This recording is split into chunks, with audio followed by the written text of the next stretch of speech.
샬롬, 말씀 읽어주는 김기웅 목사입니다. 오늘도 기대하는 마음과 사모하는 마음을 가지고 하나님의 말씀 함께 읽겠습니다. 사무엘상 13장 1절부터 23절까지의 말씀입니다. 사울이 처음 왕이 되었을 때 그는 젊은이였다. 그는 여러 해 동안 이스라엘의 왕으로 다스렸다. 사울이 사람을 징집하여 3개 부대를 만들었다. 2개 부대는 믹마스와 베델 산지에 보내 자기 휘하에 두었고, 다른 부대는 베냐민 땅 기브아로 보내 요나단 아래에 두었으며, 나머지 사람들은 집으로 돌려보냈다. 요나단이 게바, 기브아에 주둔한 블레셋 수비대장을 공격하여 죽였다. 블레셋 사람이 그 소식을 듣고 히브리 사람이 반란을 일으켰다 하며 경계 경보를 울렸다. 사울은 온 땅에 경계 나팔을 불도록 명령을 내렸다. 사울이 블레셋 수비대장을 죽여 첫 피를 흘렸다. 블레셋 사람이 자극을 받아 잔뜩 화가 났다는 소문이 온 이스라엘에 퍼졌다. 군대가 소집되어 길갈에 있는 사울에게 나아왔다. 블레셋 사람은 이스라엘과 싸우려고 병력을 집결시켰다. 전차가 3개 부대, 기병이 6개 부대였고, 보병은 바닷가의 모래알처럼 많았다. 그들은 산으로 올라가 벳 아윈 동쪽 믹마스에 진을 쳤다. 이스라엘 백성은 자신들이 수적으로 훨씬 열세이며 큰 공경에 처하였음을 깨닫고 달아나 숨었다. 굴이나 구덩이, 골짜기, 숲을, 웅덩이 등 장소를 가리지 않고 숨었다. 그들은 요단강 건너편으로 후퇴하여 각각 길르앗 땅으로 도망치는 피난민 신세가 되었다. 그러나 사울은 길갈에서 한 발짝도 물러서지 않았다. 아직 그와 함께한 군인들도 몹시 두려워하며 떨었다. 사울은 사무엘이 정해준 기한인 7일을 기다렸다. 그러나 사무엘은 길갈에 나타나지 않았고, 군사들은 여기저기서 빠져나기 시작했다. 참다 못한 사울은 직접 나섰다. 번제물과 화목제물을 가져오너라. 그는 직접 번제를 드렸다. 그렇게 제사를 드리자마자 사무엘이 나타났다. 사울이 그를 맞이했다. 그러자 사무엘이 말했대. 도대체 무슨 일을 하고 있는 겁니까? 사울이 대답했다. 내 밑에 군대는 줄어들고 있는데 제사장께서는 온다고 한때 오시지 않고, 블레셋 사람은 민마스에서 만반의 태세를 갖추고 있으니 블레셋 사람을 나를 치러 곧 길갈로 올라올 텐데 나는 아직 하나님께 도움을 구하지 못했구나 하는 생각이 들어 직접 나서서 번제를 드린 것입니다. 어리석은 일을 저지르셨습니다. 사무엘이 말했다. 왕의 하나님께 명령하신 약속을 지켰다면 지금쯤 하나님께서 이스라엘을 다스릴 왕의 왕권을 영원토록 견고하게 다지셨을 것입니다. 그러나 왕권은 이미 산산이 부서져 버렸습니다. 이제 하나님께서는 왕을 대신할 자를 찾고 계십니다. 이번에는 그분께서 직접 택하실 것입니다. 원하는 사람을 찾으시면 그분께서 친히 그를 지도자로 세우실 것입니다.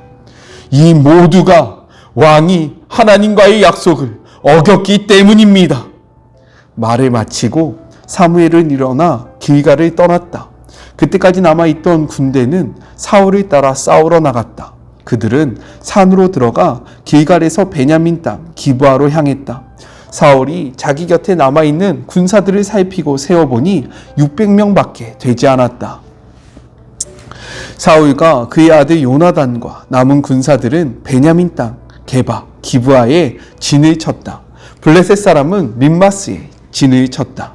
블레셋 진에서는 3개의 기습 부대를 수시로 보내었다.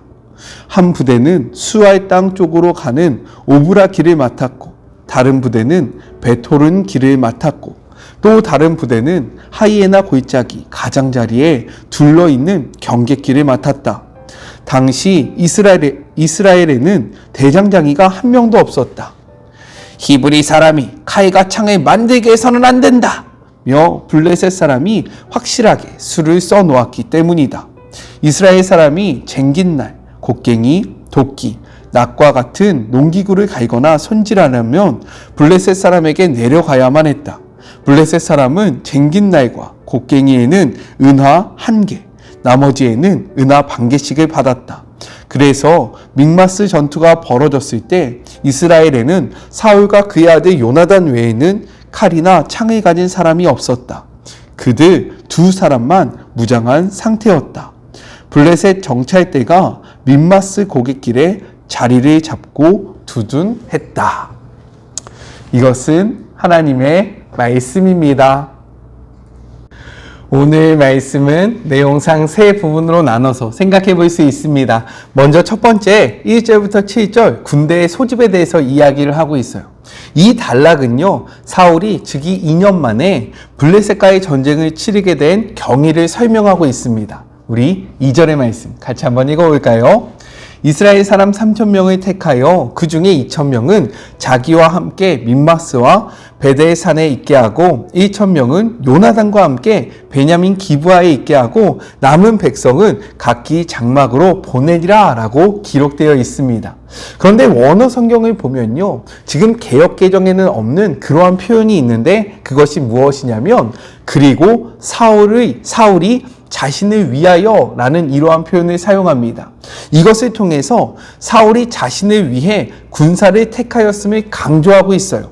이는 과거 이스라엘이 민족적인 위기에 직면했을 때 군사를 모집한 것과 달리 지금은 이 상황 속에서 상비군을 선발하였음을 보여주는 그러한 표현으로 우리가 이해할 수 있습니다. 특별히 자신을 위하여 라는 이러한 표현이 있는 것으로 볼 때 이는 왕권을 유지하기 위한 근위병이었다라고 생각할 수 있는 거예요. 사울은 이스라엘 가운데 특별히 힘 있는 자나 용맹 있는 자들을 불러 모아서요, 자신의 근위병으로 삼았기 때문입니다. 우리 말씀을 통해서 한번 확인해 볼게요. 14장 52절의 말씀입니다. 사울이 사는 날 동안에 블레셋 사람과 큰 싸움이 있었으므로 사울이 힘센 사람이나 용감한 사람을 보면 그들을 불러 모았더라 라고 이야기하고 있어요. 사울의 통치를 기록하는 서두에 이 처음 부분에 이처럼 사울 왕국의 그러한 군사적인 측면을 소개하고 있는 것은 무엇이냐면 그의 왕국이 시작부터 하나님을 기반으로 했던 왕국이 아니라 군사력을 기반으로 한 왕국이라는 것을 우리에게 알려주고 있는 것입니다. 사울은 3절에서요, 이스라엘 백성을 무엇이라고 부르냐면 히브리 사람이라고 불러요. 히브리 사람은요, 이방 민족들이 이스라엘을 불리는 호칭으로서 이스라엘의 민족을 경멸하고 혹은 조롱하는 그러한 표현으로 불렀던 것이 바로 히브리 사람입니다. 특별히 블레셋의 지배를 받고 있었던 이스라엘 사람들을 그렇게 불렀다라는 거예요. 그런데 사울은요, 지금 이스라엘 백성을 어떻게 부릅니까? 너 하나님의 사람아 라고 부르는 것이 아니라 히브리 사람아 이렇게 부르면서요, 이스라엘의 민족적인 그러한 자존심을 건들고 있다라는 거예요. 그렇기 때문에 우리가 이렇게 언제까지 블레셋의 지배 아래에 있어야 되겠냐? 블레셋의 통치를 받아야 되겠냐? 히브리 사람이라는 이러한 소리 듣는 거 지겹지도 않냐? 우리 함께 싸우자! 라고 하면서요, 이스라엘 백성을 이렇게 건들면서 그들을 부르고 있다라는 거예요. 하지만 중요한 것은 무엇이냐면 지금의 이 상황은요, 앞서서 정말로 대규모의 전쟁에서 승리했던 이 기록은 11장에 나오는데 암몬 족속과의 전쟁을 했던 것과 사뭇 다른 그러한 상황이라는 것을 우리가 말씀을 읽어보면서 계속 확인할 수 있다는 겁니다. 11장에서 사울은요, 하나님의 신에 크게 감동되어 있음을 강조되고 있고요. 그리고 이러한 상황 속에서 군사를 모집했을 때 이스라엘 백성 30만 명, 그리고 유다 백성 3만 명, 총 33만 명의 대규모의 군대가 모였다고 성경은 이야기하고 있습니다. 그런데 오늘의 본문을 보니까요, 사울이 하나님의 신에 감동되었다라는 그러한 표현을 찾아볼 수 없고요. 또한 사울이 자신을 위해서 소집한 그러한 상비군의 숫자가 몇 명이라고 이야기합니까? 3,000명밖에 되지 않음을 이야기하고 있다라는 거예요. 이러한 숫자는요, 5절에 등장하고 있는 블레셋의 군사력과는 비교가 안 될 정도로 열악한 숫자였습니다. 이는 무엇을 강조하고 있는 거냐면 하나님을 의지하지 않고 군사력에 기반을 둔 인본주의적 사울 왕조의 위태로운 그러한 왕권의 모습을 보여주고 있는 그러한 표현이다라고 생각해 볼 수 있는 겁니다. 그렇기 때문에 이스라엘 백성은요, 6절의 기록과 같이 어떻다라고 이야기합니까? 숨기에 바빴다라는 거예요. 하나님의 사람으로서, 하나님의 선택받은 선민으로서 이방 민족과 힘있게 싸우기 위해서 용맹함을 보여준 것이 아니라 그들이 하나님을 기반으로 하지 않고 군사력을 기반으로 했던 나라였기 때문에 오히려 힘있게 싸워야 될 것 같은데 전쟁을 앞두고 숨기 바빴다라고 이야기하고 있고요. 또한 더 나아가서 7절을 보니까요, 요단강을 건너 도망가기에 바빴다라고 이야기하고요. 사울과 함께 할지라도 그들은 두려움에 떨었다라고 이야기를 하고 있는 거예요. 이렇듯 자신의 힘을 의지하면요, 이것에는 한계가 있음을 우리가 이러한 말씀을 통해서 확인할 수 있는 겁니다.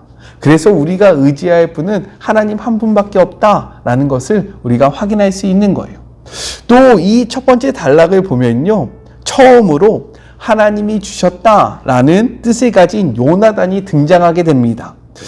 사울은요, 우리가 아까 전에 읽은 것과 같이 상비군을 모집했을 때 3,000명 가운데 2,000명은 자기가 지휘했고요. 그리고 1,000명은 자신의 아들에게 줍니다. 그런데 요나단은요, 14장에 보면 아버지가 주었던 1,000명의 군사와 함께 싸운 것이 아니라 자신의 무기를 드는 그런 사람과 단 둘이 싸움에 나갔음을 확인해 볼 수 있어요.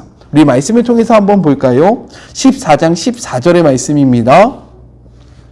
요나단과 그 무기를 든 자가 반나절 가리 땅 안에서 처음으로 쳐 죽인 자가 20명 가량이라 라고 기록되어 있습니다. 이것은 군사를 의지하는 아버지와 달리 하나님을 바라보는 요나단의 믿음의 모습을 보여주는 거예요. 요나단의 믿음의 고백을 우리 같이 한번 읽어볼까요? 14장 6절의 말씀입니다. 요나단이 자기의 무기를 든 소녀에게 이르되 우리가 이 할례 받지 아는 자들에게 건너가자. 여호와께서 우리를 위하여 일하실까 하노라. 여호와의 구원은 사람의 많고 적음에 달려있지 아니함이라 라고 선포하는 이 믿음의 사람이 누구였냐? 이 멋진 사람이 누구였냐? 사울의 아들 요나단이었다 라고 성경은 이야기하고 있습니다. 저는요, 요나단의 이 믿음의 고백을 하는 자가 바로 우리가 되었으면 좋겠습니다. 여호와의 구원은요, 사람의 많고 적음에 달려있지 않다라는 거예요. 군대를 많이 보유하고요, 상비군, 정말로 뛰어난 자들을 모였을 때 전쟁에 승리할 수 있는 것이 아니라 우리가 전쟁에 승리하기 위해서는 하나님과 함께해야 한다라는 사실을 깨닫고 하나님을 붙잡기에 노력하는 우리 모두가 되었으면 좋겠습니다. 꼭 기억합시다. 여호와의 구원은 사람의 많고 적음에 있는 것이 아니라 하나님의 유무에 있다라는 사실을 기억하는 그런 복된 하루가 되었으면 좋겠어요. 둘째, 8절부터 15절 전반부까지 상황을 바라보며 행동한 사울의 결말에 대해서 이야기를 하고 있습니다. 우리 8절의 말씀을 같이 한번 읽어볼까요? 사울은 사무엘이 정한 기한대로 2해 동안을 기다렸으나 사무엘이 길갈에 오지 아니하매 백성이 사울에게서 흩어지는지라 라고 이야기하고 있습니다. 성경에서 7은요, 어떠한 의미가 담겨 있습니까? 저와 함께 묵상을 많이 하신 분들은 알 텐데 성경에서 7은요, 완전함을 의미하고 있어요. 그러나 또 다른 의미가 있습니다. 그것이 무엇이냐면 안식이라는 개념이 담겨 있다는 거예요. 왜냐면요, 7이라는 숫자는 하나님의 창조 사역과 관련해서요, 세상 만물의 완성된 시간을 상징하기 때문에 완성된, 즉 완전함을 뜻하고요, 동시에 이날을 기념하기 위해서 모든 일상의 삶을 정지해야 하는 안식의 시간을 상징하기 때문에 안식을 상징한다라고 생각할 수 있는 겁니다. 사울이 사무엘을 7일 동안 기다렸다는 것은요, 그렇기 때문에 단순히 사무엘과 사울이 위치한 거리가 7일이 걸려야 도착할 만큼 멀었다라는 의미가 아니라 사울의 행동을 평가하기 위한 특별한 시간적 의미를 지녔다라는 겁니다. 조금 더 풀어서 설명을 해볼게요. 그렇기 때문에 사울은요, 7일 동안 온전히 기다리면서 사무엘이 제사를 통해 하나님을 부르짖을 때 임하는 구원의 완성을 소망해야 했다라는 거예요. 또한 불리한 상황이라 할지라도 인간적인 수단을 멈추고 오로지 하나님의 도움만을 간구하는 그러한 시간을 보내야 하는 것이 바로 7일이라는 시간이었습니다. 이러한 면에서 본문에서 언급한 7일이라는 기간을 다시 한번 살펴보면요, 하나님 앞에 서기 위해 내면을 준비해야 하는 시간이었고 이스라엘 전체가 스스로 하나님 앞에 겸비하도록 주어진 시간이었음을 우리가 생각해 볼 수 있다는 거예요. 이 시간 동안 그들은 마치 미스바의 대각성운동이 일어났던, 미스바의 대성회가 일어났던 것처럼 정말로 자신들의 죄악을 회개해야 했고 하나님만이 이스라엘의 구원자가 된다라는 고백을 해야 했는데, 이 사울은 어떻게 했습니까? 단순히 시간을 기다리는 데에 급급했다라는 겁니다. 여기서 더 나아가 사울은 사무엘로부터 7일 뒤에 오라는 약속을 받은 것이 이번이 처음이 아니었다라는 거예요. 사울은 왕으로 기름 부음 받은 후에 사무엘이 먼저 길갈에 가서 번제와 화목제를 드릴 준비를 하고 7일을 기다리라는 명령을 먼저 받았던 적이 있습니다. 우리 말씀을 통해서 한번 확인해 볼까요? 10장 8절의 말씀입니다. 너는 나보다 앞서 길갈로 내려가라. 내가 내게로 내려가서 번제와 화목제를 드리니 내가 내게 가서 내게 행할 것을 가르칠 때까지 7일 동안 기다리라. 즉 이번이 첫 번째가 아니라 왕이 되기 전에 이러한 시간을 겪었고요. 그러한 시간에는 하나님의 영이 충만했기 때문에 그는 하나님을 바라보며 이러한 시간을 온전히 준비했는데, 지금 사울은요, 그러한 시간을 보내지 못했다라는 것입니다. 사무엘이 오기 전까지 경과되는 7일이라는 시간을 통해서요, 사울은 자신을 돌아보고 영적으로 자신을 깨끗하게 하는 그러한 복된 시간을 겪어야 했지만, 사울은 이러한 영적인 의미를 깨닫지 못하고요, 요동하며 흩어지는 백성들을 진정시킬 방안으로서 제사를 바라봤다라는 겁니다. 그렇기에 7일이 되자마자 사무엘이 언제 오나 기다렸는데 사무엘이 오지 않고요, 사무엘이 오지 않자 그 조급함을 견디지 못해서 스스로 제사를 드리게 된 것입니다. 사울은요, 제사를 통해서 하나님을 바라보고 하나님을 의지하려고 했던 것이 아닙니다. 하나님의 뜻을 구하려고 제사를 드린 것이 아니에요. 사울이 제사를 드리고 싶었던 단 한 가지 이유는 무엇이냐면 자신의 유익을 위해서 하나님을 이용하고자 하는 그러한 목적밖에 없었다라는 겁니다. 사무엘은 이러한 사울의 모습을 바라보면서요, 이렇게 이야기해요. 우리 13절의 말씀을 같이 한번 읽어볼까요?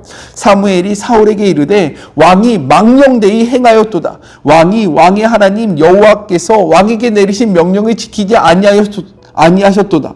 그리하였더라면 여호와께서 이스라엘 위에 왕의 나라를 영원히 세웠을 것이거늘이라고 이야기합니다. 지금 이러한 모습을 무엇이라고 이야기하냐면 망령이 행하였다라고 이야기하고 있어요. 이는요, 영적으로나 도덕적으로 어리석게 행동하였음을 나타내주고 있는 그러한 표현입니다. 즉 위급한 처지에 처했을 때 자신의 문제를 해결하기 위해서 인간적인 방법들을 동원하면서 정작 문제의 해결자 되시는 하나님의 도우심을 불신하는 어리석은 행동을 보였기 때문에 이러한 책망을 받았다라는 것입니다.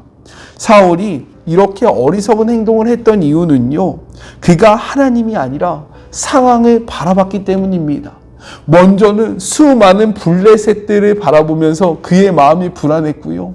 또한 눈을 들어 가까이 있는 사람들을 보니까 두려워 떨고 있고 흩어지고 있는 그러한 모습에 집중하니까 이는 하나님을 바라보지 못하고 현상에 사로잡혀서 이것들을 지키기 위한 수단으로 하나님 앞에 제사하는 것을 선택했다라는 겁니다. 저는요, 근데 이 말이 예전에는 단순히 미련해 보이고요, 단순히 어떻게 이럴 수 있어 라는 생각만 들었는데, 내가 지금 드리는 예배가 이러한 모습이 아닐까 라는 반성을 하게 되었습니다. 우리는요, 상황이 아니라 하나님을 바라보아야 합니다. 왜냐하면 하나님은 어떠한 상황 속에서도요, 그 상황을 역전시킬 수 있는 힘과 능력을 갖고 계신 분이기 때문입니다. 그렇기 때문에 우리는요, 상황에 집중할 것이 아니라 하나님께 집중을 해야 하는데 자꾸만 우리의 시선은 상황이 고정된다라는 거죠. 무엇을 바라보고 계십니까? 무엇을 의지하고 계세요? 상황을 바라보면서 두려워하고요, 하나님을 우리의 삶을 위한 수단으로 이용하려고 하고 있지는 않습니까? 우리가 하나님의 하나님 되심을 인정하며 예배할 때요, 하나님은 이 상황을 바꾸실 수 있다라는 그러한 확신을 가지고 하나님을 소유하고 하나님을 예배하는 그러한 우리 모두가 되기를 주님의 이름으로 축복합니다. 상황을 바라보지 말고요, 우리 함께 하나님을 바라봅시다. 아셨죠? 마지막 셋째입니다. 15절 후반절부터 23절까지 변변치 않은 이스라엘의 군사력에 대해서 이야기를 하고 있습니다. 사무엘이 떠나고 사울이 자기와 함께한 백성의 수를 세어보니까요, 600명밖에 남지 않았습니다. 이렇듯 이스라엘은 수적으로도 블레셋의 열세였지만 무엇보다도 두 군대가 가지고 있는 무기를 비교해 볼 때 이 두 군대는 정말로 상대가 되지 않았어요. 블레셋 사람들은요, 당시 최고의 무기였던 철로 만든 무기를 소유했습니다. 반면에 이스라엘 군사 중에는요, 이러한 무기를 갖고 있는 사람은 오직 단 두 사람, 사울과 요나단밖에 없었다라는 거예요. 왜 그랬냐면요, 이는 이스라엘이 아직 청동기 시대를 살았기 때문에가 아니라 블레셋 사람들이 이러한 기술을 이스라엘에게 전수하지 않았기 때문입니다. 그런데 중요한 것은 무엇이냐? 왜 지금 이렇게 이스라엘의 연약함을 보여주고 있느냐?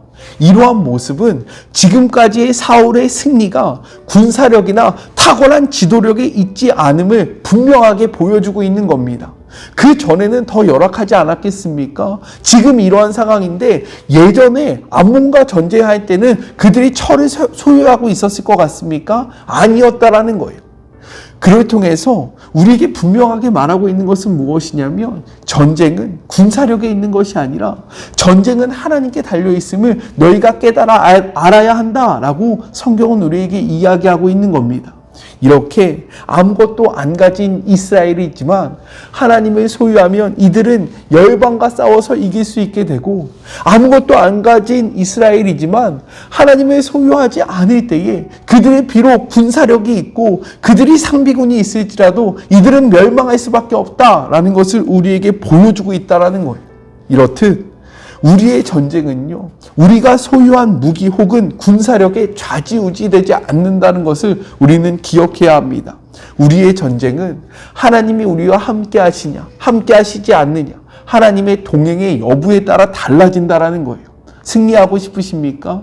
그렇다면 많은 무기, 많은 군대를 소유하려고 노력하는 것이 아니라 하나님과 동행하며 하나님을 바라보기에 노력하고 하나님과 함께하는 주의 모든 자녀들이 되었으면 좋겠습니다.